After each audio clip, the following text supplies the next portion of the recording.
ನಮಸ್ಕಾರ ಎಲ್ರಿಗೂ. ಗೆಲುವು, ಸಂಪತ್ತು, ಐಷಾರಾಮಿ ಜೀವನ ಯಾರಿಗೆ ಬೇಡ ಹೇಳಿ. ಆದರೆ ಇವುಗಳನ್ನು ಪಡೆದುಕೊಳ್ಳಲು ಯೋಗವಿರಬೇಕು ಮತ್ತು ಜೀವನದಲ್ಲಿ ತುಂಬಾ ಕಷ್ಟಪಟ್ಟು ಕೆಲಸ ಮಾಡಬೇಕು.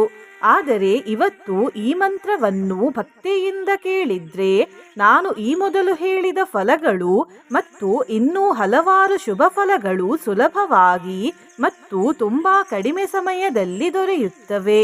ಯಾಕಂದ್ರೆ ಇವತ್ತು ವ್ಯತಿಪಾತ ಯೋಗ ಮತ್ತು ವರಿಯಾನ್ ಯೋಗಗಳ ಸಂಯೋಗವಾಗಿದೆ. ಈ ಯೋಗಗಳ ವಿಶೇಷತೆಯನ್ನು ವಿಡಿಯೋದಲ್ಲಿ ಮುಂದೆ ಹೇಳ್ತೇನೆ. ಈ ಶುಭ ದಿನ ನಾನು ಶ್ರೀ ಗಣಪತಿ ದೇವರ ಒಂದು ಅತ್ಯಂತ ಶಕ್ತಿಶಾಲಿ ಮಂತ್ರವನ್ನು ಜಪಿಸಿದ್ದೇನೆ. ಈ ಮಂತ್ರವು ನಮಗೆ ಕೃಷ್ಣಯಾಮಲ ತಂತ್ರದಲ್ಲಿ ಸಿಗುತ್ತದೆ ಮತ್ತು ಈ ಮಂತ್ರವು ಶ್ರೀ ಉಮಾಮಹೇಶ್ವರ ಸಂವಾದದ ರೀತಿಯಲ್ಲಿದೆ. ಈ ಮಂತ್ರವನ್ನು ಇವತ್ತು ಭಕ್ತಿಯಿಂದ ಬೆಳಿಗ್ಗೆ, ಮಧ್ಯಾಹ್ನ, ಸಂಜೆ ಹಾಗೂ ರಾತ್ರಿ ಮಲಗುವ ಮುಂಚೆ ಕೇಳಿದ್ರೆ 5 ಕೋಟಿ ಪಟ್ಟು ಅಧಿಕ ಫಲ ದೊರೆಯುತ್ತದೆ. ಋಣಗಳಿಂದ ಮುಕ್ತಿ ಸಿಗುತ್ತದೆ, ಸಂಕಷ್ಟಗಳು ದೂರವಾಗುತ್ತವೆ, ವಿಘ್ನಗಳು ನಿವಾರಣೆಯಾಗುತ್ತವೆ ಮತ್ತು ಕೆಲಸ ಕಾರ್ಯಗಳು ಸುಗಮವಾಗಿ ನಡೆಯುತ್ತವೆ ಹಾಗೂ ಕೇತು ದೋಷದಿಂದ ಮುಕ್ತಿ ಸಿಗುತ್ತದೆ. ಈಗ ಯೋಗಗಳ ಬಗ್ಗೆ ಹೇಳುವುದಾದರೆ ವ್ಯತಿಪಾತ ಯೋಗದಿಂದ ಅಧಿಕ ಫಲಪ್ರಾಪ್ತಿಯಾಗುತ್ತದೆ, ಪಿತೃದೋಷ ನಿವಾರಣೆಯಾಗುತ್ತದೆ ಮತ್ತು ಭಕ್ತಿ ಮಾಡುವ ಆಸಕ್ತಿ ಹುಟ್ಟುತ್ತದೆ. ವರಿಯಾನ್ ಯೋಗದಿಂದ ಗೆಲುವು, ಸಂಪತ್ತು, ಐಷಾರಾಮಿ ಜೀವನ ಮತ್ತು ಅದೃಷ್ಟ ಪ್ರಾಪ್ತಿಯಾಗುತ್ತದೆ. ನಿನ್ನೆ ನಾನು ಕೇಳಿದ ಪ್ರಶ್ನೆ, ಬ್ರಹ್ಮವೈವರ್ತ ಪುರಾಣದಲ್ಲಿ ಬ್ರಹ್ಮ ಯಾರು ಎಂದು. ಈ ಪ್ರಶ್ನೆಗೆ ಸರಿಯುತ್ತರ ಪರಂಬ್ರಹ್ಮ ದೇವರು. ಸರಿಯುತ್ತರ ಕೊಟ್ಟವರಲ್ಲಿ ಒಬ್ಬರ ಹೆಸರು ಮಣಿಕಯ್ಯ ಶೆಟ್ಟಿ. ಮಣಿಕಯ್ಯ ಶೆಟ್ಟಿಯವರೇ ಭಕ್ತಿ ಮಾಡುವುದನ್ನು ಬಿಡಬೇಡಿ ಅಂತ ಹೇಳ್ತಾ ಇವತ್ತಿನ ಪ್ರಶ್ನೆಯನ್ನು ನೋಡುವ. ವ್ಯತಿಪಾತ ಯೋಗದ ದೇವರು ಯಾರು? ಎ. ಶ್ರೀ ಲಕ್ಷ್ಮೀ ತಾಯಿ, ಬಿ. ರುದ್ರದೇವರು, ಸಿ. ಶ್ರೀ ವಿಷ್ಣು ದೇವರು, ಡಿ. ಸರಸ್ವತಿ ತಾಯಿ. ಈ ಪ್ರಶ್ನೆಗೆ ಸರಿಯುತ್ತರ ಕೊಟ್ಟವರಲ್ಲಿ ಒಬ್ಬರ ಹೆಸರನ್ನು ನಾಳಿನ ವಿಡಿಯೋದಲ್ಲಿ ಹೇಳ್ತೇನೆ. ಬನ್ನಿ ಈಗ ಈ ಶಕ್ತಿಶಾಲಿ ಗಣಪತಿ ಮಂತ್ರವನ್ನು 108 ಬಾರಿ ಭಕ್ತಿಯಿಂದ ಕೇಳುವ. ಅದಕ್ಕಿಂತ ಮುಂಚೆ ಓಂ ಶ್ರೀ ಗಣಪತಯೇ ನಮಃ ಎಂದು ಕಮೆಂಟ್ ಮಾಡಿ.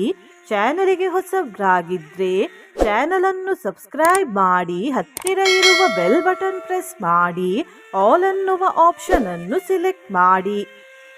ಹಿರಣ್ಯಕಶಿಪ್ವಾದೀನಾಂ ವದಾರ್ಥೇ ವಿಷ್ಣುನಾರ್ಚಿತಃ ತ್ರಿಪುರಸ್ಯಾವಧಾತ್ ಪೂರ್ವಂ ಶಂಭುನಾ ಸಮ್ಯಗರ್ಚಿತಃ ಸದೈವ ಪಾರ್ವತಿ ಪುತ್ರಃ ಋಣನಾಶಂ ಕರೋತು ಮೇ.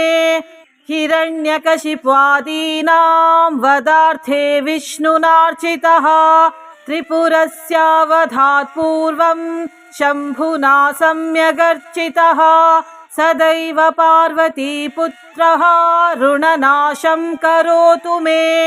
ಹಿರಣ್ಯಕಶಿಪ್ವಾದೀನಾಂ ವದಾರ್ಥೇ ವಿಷ್ಣುನಾರ್ಚಿತಃ ತ್ರಿಪುರಸ್ಯಾವಧಾತ್ ಪೂರ್ವಂ ಶಂಭುನಾ ಸಮ್ಯಗರ್ಚಿತಃ ಸದೈವ ಪಾರ್ವತಿ ಪುತ್ರಃ ಋಣನಾಶಂ ಕರೋತು ಮೇ. ಹಿರಣ್ಯಕಶಿಪ್ವಾದೀನಾಂ ವದಾರ್ಥೇ ವಿಷ್ಣುನಾರ್ಚಿತಃ ತ್ರಿಪುರಸ್ಯಾವಧಾತ್ ಪೂರ್ವಂ ಶಂಭುನಾ ಸಮ್ಯಗರ್ಚಿತಃ ಸದೈವ ಪಾರ್ವತಿ ಪುತ್ರಃ ಋಣನಾಶಂ ಕರೋತು ಮೇ. ಹಿರಣ್ಯಕಶಿಪ್ವಾದೀನಾಂ ವದಾರ್ಥೇ ವಿಷ್ಣುನಾರ್ಚಿತಃ ತ್ರಿಪುರಸ್ಯಾವಧಾತ್ ಪೂರ್ವಂ ಶಂಭುನಾ ಸಮ್ಯಗರ್ಚಿತಃ ಸದೈವ ಪಾರ್ವತಿ ಪುತ್ರಃ ಋಣನಾಶಂ ಕರೋತು ಮೇ. ಹಿರಣ್ಯಕಶಿಪ್ವಾದೀನಾಂ ವದಾರ್ಥೇ ವಿಷ್ಣುನಾರ್ಚಿತಃ ತ್ರಿಪುರಸ್ಯಾವಧಾತ್ ಪೂರ್ವಂ ಶಂಭುನಾ ಸಮ್ಯಗರ್ಚಿತಃ ಸದೈವ ಪಾರ್ವತಿ ಪುತ್ರಃ ಋಣನಾಶಂ ಕರೋತು ಮೇ. ಹಿರಣ್ಯಕಶಿಪ್ವಾದೀನಾಂ ವದಾರ್ಥೇ ವಿಷ್ಣುನಾರ್ಚಿತಃ ತ್ರಿಪುರಸ್ಯಾವಧಾತ್ ಪೂರ್ವಂ ಶಂಭುನಾ ಸಮ್ಯಗರ್ಚಿತಃ ಸದೈವ ಪಾರ್ವತಿ ಪುತ್ರಃ ಋಣನಾಶಂ ಕರೋತು ಮೇ. हिरण्यकशिप्वादीनां वदार्थे विष्णुनार्चितः त्रिपुरस्यावधात् पूर्वं शम्भुना सम्यगर्चितः सदैव पार्वतीपुत्रः ऋणनाशं करोतु मे हिरण्यकशिप्वादीनां वदार्थे विष्णुनार्चितः त्रिपुरस्यावधात् पूर्वं शम्भुना सम्यगर्चितः सदैव पार्वतीपुत्रः ऋणनाशं करोतु मे हिरण्यकशिप्वादीनां वदार्थे विष्णुनार्चितः त्रिपुरस्यावधात् पूर्वं शम्भुना सम्यगर्चितः सदैव पार्वतीपुत्रः ऋणनाशं करोतु मे हिरण्यकशिप्वादीनां वदार्थे विष्णुनार्चितः त्रिपुरस्यावधात् पूर्वं शम्भुना सम्यगर्चितः सदैव पार्वतीपुत्रः ऋणनाशं करोतु मे हिरण्यकशिप्वादीनां वदार्थे विष्णुनार्चितः त्रिपुरस्यावधात् पूर्वं शम्भुना सम्यगर्चितः सदैव पार्वतीपुत्रः ऋणनाशं करोतु मे हिरण्यकशिप्वादीनां वदार्थे विष्णुनार्चितः त्रिपुरस्यावधात् पूर्वं शम्भुना सम्यगर्चितः सदैव पार्वतीपुत्रः ऋणनाशं करोतु मे हिरण्यकशिप्वादीनां वदार्थे विष्णुनार्चितः त्रिपुरस्यावधात् पूर्वं शम्भुना सम्यगर्चितः सदैव पार्वतीपुत्रः ऋणनाशं करोतु मे हिरण्यकशिप्वादीनां वदार्थे विष्णुनार्चितः त्रिपुरस्यावधात् पूर्वं शम्भुना सम्यगर्चितः सदैव पार्वतीपुत्रः ऋणनाशं करोतु मे हिरण्यकशिप्वादीनां वदार्थे विष्णुनार्चितः त्रिपुरस्यावधात् पूर्वं शम्भुना सम्यगर्चितः सदैव पार्वतीपुत्रः ऋणनाशं करोतु मे हिरण्यकशिप्वादीनां वदार्थे विष्णुनार्चितः त्रिपुरस्यावधात् पूर्वं शम्भुना सम्यगर्चितः सदैव पार्वतीपुत्रः ऋणनाशं करोतु मे हिरण्यकशिप्वादीनां वदार्थे विष्णुनार्चितः त्रिपुरस्यावधात् पूर्वं शम्भुना सम्यगर्चितः सदैव पार्वतीपुत्रः ऋणनाशं करोतु मे हिरण्यकशिप्वादीनां वदार्थे विष्णुनार्चितः त्रिपुरस्यावधात् पूर्वं शम्भुना सम्यगर्चितः सदैव पार्वतीपुत्रः ऋणनाशं करोतु मे हिरण्यकशिप्वादीनां वदार्थे विष्णुनार्चितः त्रिपुरस्यावधात् पूर्वं शम्भुना सम्यगर्चितः सदैव पार्वतीपुत्रः ऋणनाशं करोतु मे हिरण्यकशिप्वादीनां वदार्थे विष्णुनार्चितः त्रिपुरस्यावधात् पूर्वं शम्भुना सम्यगर्चितः सदैव पार्वतीपुत्रः ऋणनाशं करोतु मे हिरण्यकशिप्वादीनां वदार्थे विष्णुनार्चितः त्रिपुरस्यावधात् पूर्वं शम्भुना सम्यगर्चितः सदैव पार्वतीपुत्रः ऋणनाशं करोतु मे हिरण्यकशिप्वादीनां वदार्थे विष्णुनार्चितः त्रिपुरस्यावधात् पूर्वं शम्भुना सम्यगर्चितः सदैव पार्वतीपुत्रः ऋणनाशं करोतु मे हिरण्यकशिप्वादीनां वदार्थे विष्णुनार्चितः त्रिपुरस्यावधात् पूर्वं शम्भुना सम्यगर्चितः सदैव पार्वतीपुत्रः ऋणनाशं करोतु मे। हिरण्यकशिप्वादीनां वदार्थे विष्णुनार्चितः त्रिपुरस्यावधात् पूर्वं शम्भुना सम्यगर्चितः सदैव पार्वतीपुत्रः ऋणनाशं करोतु मे। हिरण्यकशिप्वादीनां वदार्थे विष्णुनार्चितः त्रिपुरस्यावधात् पूर्वं शम्भुना सम्यगर्चितः सदैव पार्वतीपुत्रः ऋणनाशं करोतु मे। हिरण्यकशिप्वादीनां वदार्थे विष्णुनार्चितः त्रिपुरस्यावधात् पूर्वं शम्भुना सम्यगर्चितः सदैव पार्वतीपुत्रः ऋणनाशं करोतु मे। हिरण्यकशिप्वादीनां वदार्थे विष्णुनार्चितः त्रिपुरस्यावधात् पूर्वं शम्भुना सम्यगर्चितः सदैव पार्वतीपुत्रः ऋणनाशं करोतु मे। हिरण्यकशिप्वादीनां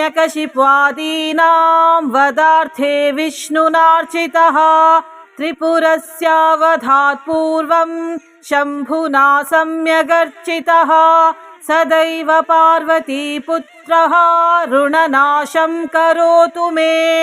हिरण्यकशिप्वादीनां वदार्थे विष्णुनार्चितः त्रिपुरस्यावधात् पूर्वं शम्भुना सम्यगर्चितः सदैव पार्वतीपुत्रः ऋणनाशं करोतु मे।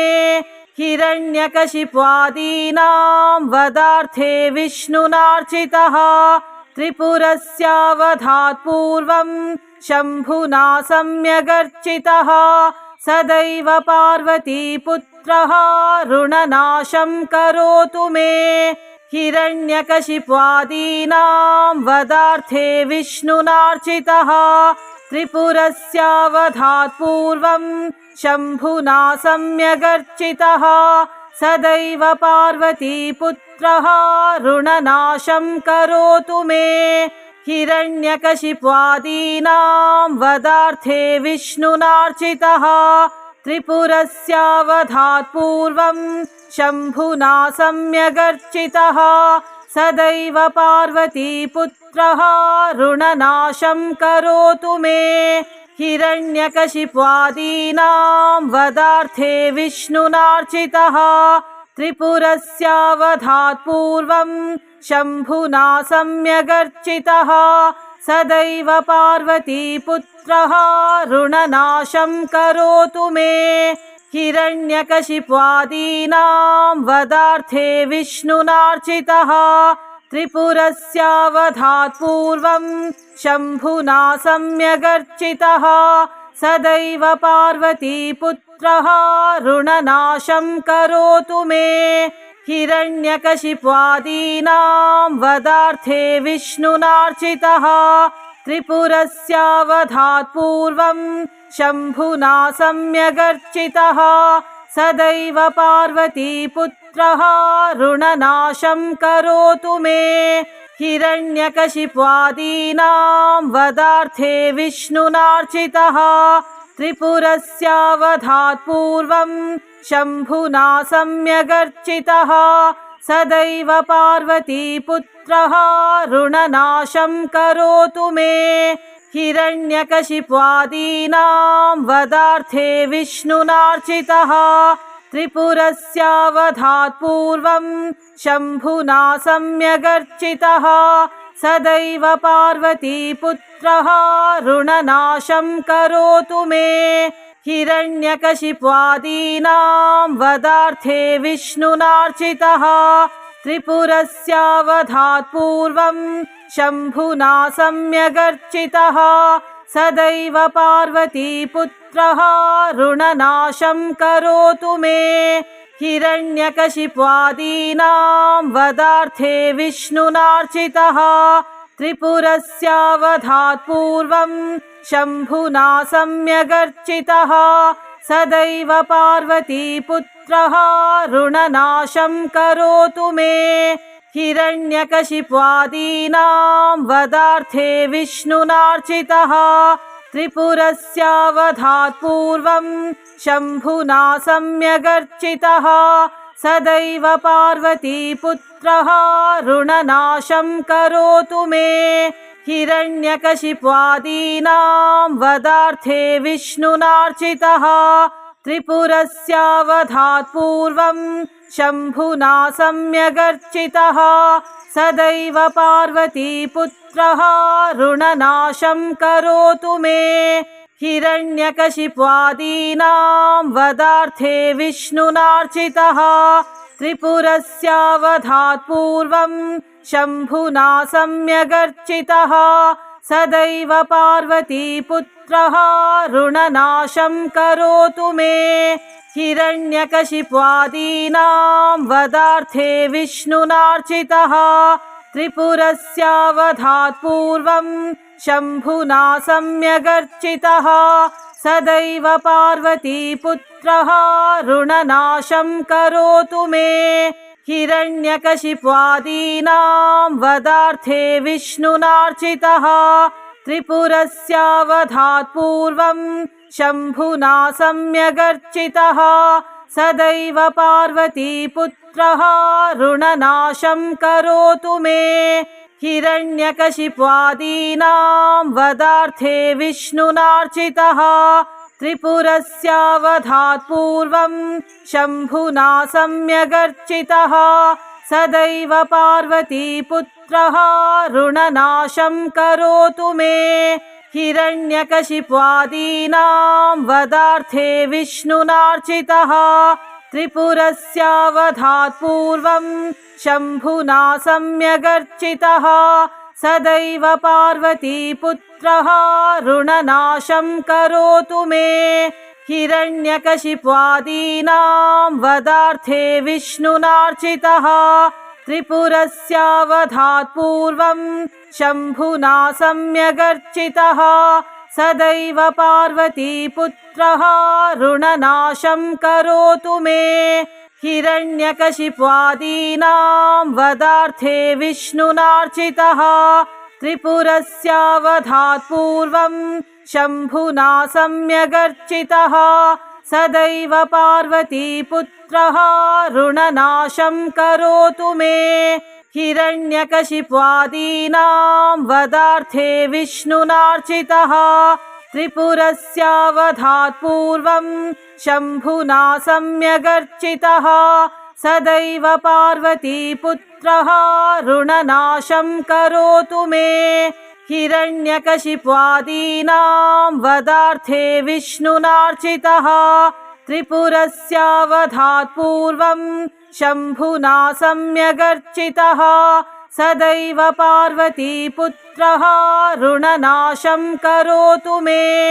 हिरण्यकशिप्वादीनां वधार्थे विष्णुनार्चितः त्रिपुरस्यावधात् पूर्वं शम्भुना सम्यगर्चितः सदैव पार्वतीपुत्रः ऋणनाशं करोतु मे। हिरण्यकशिप्वादीनां वधार्थे विष्णुनार्चितः त्रिपुरस्यावधात् पूर्वं शम्भुना सम्यगर्चितः सदैव पार्वतीपुत्रः ऋणनाशं करोतु मे। हिरण्यकशिप्वादीनां वधार्थे विष्णुनार्चितः त्रिपुरस्यावधात् पूर्वं शम्भुना सम्यगर्चितः सदैव पार्वतीपुत्रः ऋणनाशं करोतु मे। हिरण्यकशिप्वादीनां वधार्थे विष्णुनार्चितः त्रिपुरस्यावधात् पूर्वं शम्भुना सम्यगर्चितः सदैव पार्वतीपुत्रः ऋणनाशं करोतु मे। हिरण्यकशिप्वादीनां वधार्थे विष्णुनार्चितः त्रिपुरस्यावधात् पूर्वं शम्भुना सम्यगर्चितः सदैव पार्वतीपुत्रः ऋणनाशं करोतु मे। हिरण्यकशिप्वादीनां वदार्थे विष्णुनार्चितः त्रिपुरस्यावधात् पूर्वं शम्भुना सम्यगर्चितः सदैव पार्वतीपुत्रः ऋणनाशं करोतु मे हिरण्यकशिप्वादीनां वदार्थे विष्णुनार्चितः त्रिपुरस्यावधात् पूर्वं शम्भुना सम्यगर्चितः सदैव पार्वतीपुत्रः ऋणनाशं करोतु मे हिरण्यकशिप्वादीनां वदार्थे विष्णुनार्चितः त्रिपुरस्यावधात् पूर्वं शम्भुना सम्यगर्चितः सदैव पार्वतीपुत्रः ऋणनाशं करोतु मे हिरण्यकशिप्वादीनां वदार्थे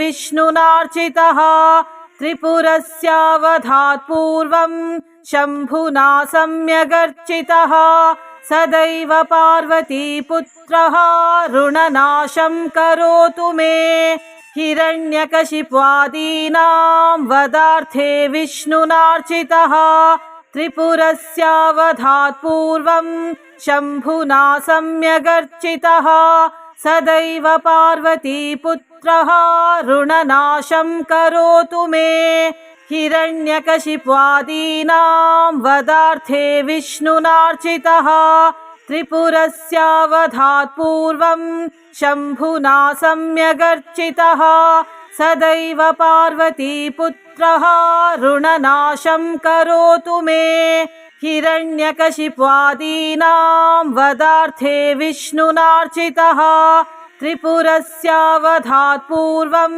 शम्भुना सम्यगर्चितः सदैव पार्वतीपुत्रः ऋणनाशं करोतु मे हिरण्यकशिप्वादीनां वदार्थे विष्णुनार्चितः त्रिपुरस्यावधात् पूर्वं शम्भुना सम्यगर्चितः सदैव पार्वतीपुत्रः ऋणनाशं करोतु मे हिरण्यकशिप्वादीनां वदार्थे विष्णुनार्चितः त्रिपुरस्यावधात् पूर्वं शम्भुना सम्यगर्चितः सदैव पार्वतीपुत्रः ऋणनाशं करोतु मे हिरण्यकशिप्वादीनां वदार्थे विष्णुनार्चितः त्रिपुरस्यावधात् पूर्वं शम्भुना सम्यगर्चितः सदैव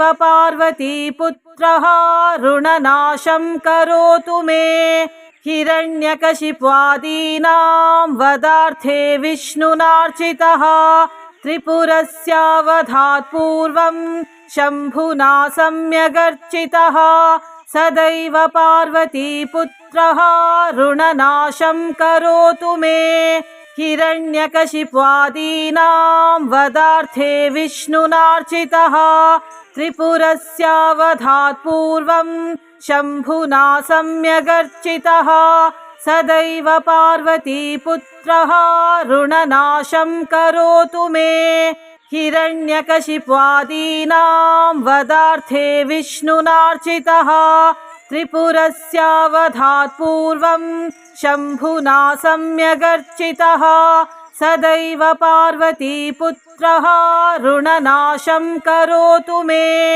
हिरण्यकशिप्वादीनां वदार्थे विष्णुनार्चितः त्रिपुरस्यावधात् पूर्वं शम्भुना सम्यगर्चितः सदैव पार्वतीपुत्रः ऋणनाशं करोतु मे हिरण्यकशिप्वादीनां वदार्थे विष्णुनार्चितः त्रिपुरस्यावधात् पूर्वं शम्भुना सम्यगर्चितः सदैव पार्वतीपुत्रः ऋणनाशं करोतु मे हिरण्यकशिप्वादीनां वदार्थे विष्णुनार्चितः त्रिपुरस्यावधात् पूर्वं शम्भुना सम्यगर्चितः सदैव पार्वतीपुत्रः ऋणनाशं करोतु मे हिरण्यकशिप्वादीनां वदार्थे विष्णुनार्चितः त्रिपुरस्यावधात् पूर्वं शम्भुना सम्यगर्चितः सदैव पार्वतीपुत्रः ऋणनाशं करोतु मे। हिरण्यकशिप्वादीनां वदार्थे विष्णुनार्चितः त्रिपुरस्यावधात् पूर्वं शम्भुना सम्यगर्चितः सदैव पार्वतीपुत्रः ऋणनाशं करोतु मे। हिरण्यकशिप्वादीनां वदार्थे विष्णुनार्चितः त्रिपुरस्यावधात् पूर्वं शम्भुना सम्यगर्चितः सदैव पार्वतीपुत्रः ऋणनाशं करोतु मे। हिरण्यकशिप्वादीनां वदार्थे विष्णुनार्चितः त्रिपुरस्यावधात् पूर्वं शम्भुना सम्यगर्चितः सदैव पार्वतीपुत्रः ऋणनाशं करोतु मे। हिरण्यकशिप्वादीनां वदार्थे विष्णुनार्चितः त्रिपुरस्यावधात् पूर्वं शम्भुना सम्यगर्चितः सदैव पार्वतीपुत्रः ऋणनाशं करोतु मे। हिरण्यकशिप्वादीनां वदार्थे विष्णुनार्चितः त्रिपुरस्यावधात् पूर्वं शम्भुना सम्यगर्चितः सदैव पार्वतीपुत्रः ऋणनाशं करोतु मे। हिरण्यकशिप्वादीनां वदार्थे विष्णुनार्चितः त्रिपुरस्यावधात् पूर्वं शम्भुना सम्यगर्चितः सदैव पार्वतीपुत्रः ऋणनाशं करोतु मे।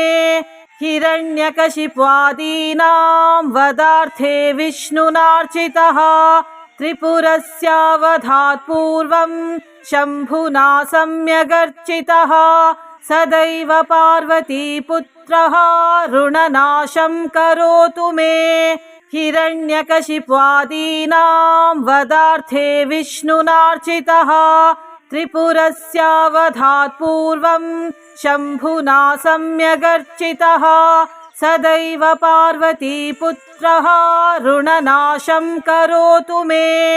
हिरण्यकशिप्वादीनां वदार्थे विष्णुनार्चितः त्रिपुरस्यावधात् पूर्वं शम्भुना सम्यगर्चितः सदैव पार्वतीपुत्रः ऋणनाशं करोतु मे।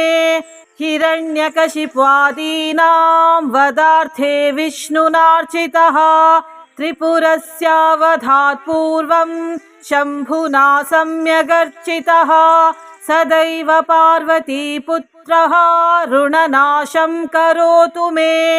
हिरण्यकशिप्वादीनां वदार्थे विष्णुनार्चितः त्रिपुरस्यावधात् पूर्वं शम्भुना सम्यगर्चितः सदैव पार्वतीपुत्रः ऋणनाशं करोतु मे। हिरण्यकशिप्वादीनां वदार्थे विष्णुनार्चितः त्रिपुरस्यावधात् पूर्वं शम्भुना सम्यगर्चितः सदैव पार्वतीपुत्रः ऋणनाशं करोतु मे। हिरण्यकशिप्वादीनां वदार्थे विष्णुनार्चितः त्रिपुरस्यावधात् पूर्वं शम्भुना सम्यगर्चितः सदैव पार्वतीपुत्रः ऋणनाशं करोतु मे। हिरण्यकशिप्वादीनां वदार्थे विष्णुनार्चितः त्रिपुरस्यावधात् पूर्वं शम्भुना सम्यगर्चितः सदैव पार्वतीपुत्रः ऋणनाशं करोतु मे। हिरण्यकशिप्वादीनां वदार्थे विष्णुनार्चितः त्रिपुरस्यावधात् पूर्वं शम्भुना सम्यगर्चितः सदैव पार्वतीपुत्रः ऋणनाशं करोतु मे। हिरण्यकशिप्वादीनां वदार्थे विष्णुनार्चितः त्रिपुरस्यावधात् पूर्वं शम्भुना सम्यगर्चितः सदैव पार्वतीपुत्रः ऋणनाशं करोतु मे हिरण्यकशिप्वादीनां वधार्थे विष्णुनार्चितः त्रिपुरस्यावधात् पूर्वं शम्भुना सम्यगर्चितः सदैव पार्वतीपुत्रः ऋणनाशं करोतु मे हिरण्यकशिप्वादीनां वधार्थे विष्णुनार्चितः त्रिपुरस्यावधात् पूर्वं शम्भुना सम्यगर्चितः सदैव पार्वतीपुत्रः ऋणनाशं करोतु मे हिरण्यकशिप्वादीनां वधार्थे विष्णुनार्चितः त्रिपुरस्यावधात् पूर्वं शम्भुना सम्यगर्चितः सदैव पार्वतीपुत्रः ऋणनाशं करोतु मे हिरण्यकशिप्वादीनां वधार्थे विष्णुनार्चितः त्रिपुरस्यावधात् पूर्वं शम्भुना सम्यगर्चितः सदैव पार्वतीपुत्रः ऋणनाशं करोतु मे हिरण्यकशिप्वादीनां वधार्थे विष्णुनार्चितः त्रिपुरस्यावधात् पूर्वं शम्भुना सम्यगर्चितः सदैव पार्वतीपुत्रः ऋणनाशं करोतु मे हिरण्यकशिप्वादीनां वधार्थे विष्णुनार्चितः त्रिपुरस्यावधात् पूर्वं शम्भुना सम्यगर्चितः सदैव पार्वतीपुत्रः ऋणनाशं करोतु मे हिरण्यकशिप्वादीनां वधार्थे विष्णुनार्चितः त्रिपुरस्यावधात् पूर्वं शम्भुना सम्यगर्चितः सदैव पार्वतीपुत्रः ऋणनाशं करोतु मे हिरण्यकशिप्वादीनां वधार्थे विष्णुनार्चितः त्रिपुरस्यावधात् पूर्वं शम्भुना सम्यगर्चितः सदैव पार्वतीपुत्रः ऋणनाशं करोतु मे हिरण्यकशिप्वादीनां वधार्थे विष्णुनार्चितः त्रिपुरस्यावधात् पूर्वं शम्भुना सम्यगर्चितः सदैव पार्वतीपुत्रः ऋणनाशं करोतु मे हिरण्यकशिप्वादीनां वधार्थे विष्णुनार्चितः त्रिपुरस्यावधात् पूर्वं शम्भुना सम्यगर्चितः सदैव पार्वतीपुत्रः ऋणनाशं करोतु मे हिरण्यकशिप्वादीनां वधार्थे विष्णुनार्चितः त्रिपुरस्यावधात् पूर्वं शम्भुना सम्यगर्चितः सदैव पार्वतीपुत्रः ऋणनाशं करोतु मे हिरण्यकशिप्वादीनां वधार्थे विष्णुनार्चितः त्रिपुरस्यावधात् पूर्वं शम्भुना सम्यगर्चितः सदैव पार्वतीपुत्रः ऋणनाशं करोतु मे हिरण्यकशिप्वादीनां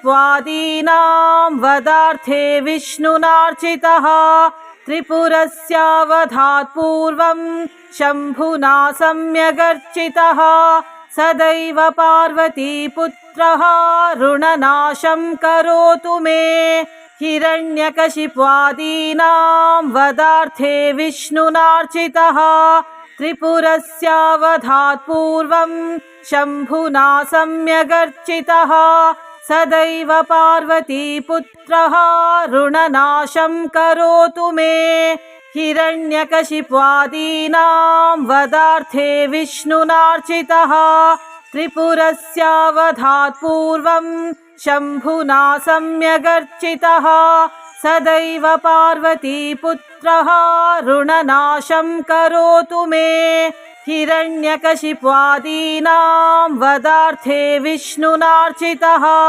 त्रिपुरस्यावधात् पूर्वं शम्भुना सम्यगर्चितः सदैव पार्वतीपुत्रः ऋणनाशं करोतु मे हिरण्यकशिप्वादीनां वदार्थे विष्णुनार्चितः त्रिपुरस्यावधात् पूर्वं शम्भुना सम्यगर्चितः सदैव पार्वतीपुत्रः ऋणनाशं करोतु मे हिरण्यकशिप्वादीनां वदार्थे विष्णुनार्चितः त्रिपुरस्यावधात् पूर्वं शम्भुना सम्यगर्चितः सदैव पार्वतीपुत्रः ऋणनाशं करोतु मे हिरण्यकशिप्वादीनां वदार्थे विष्णुनार्चितः त्रिपुरस्यावधात् पूर्वं शम्भुना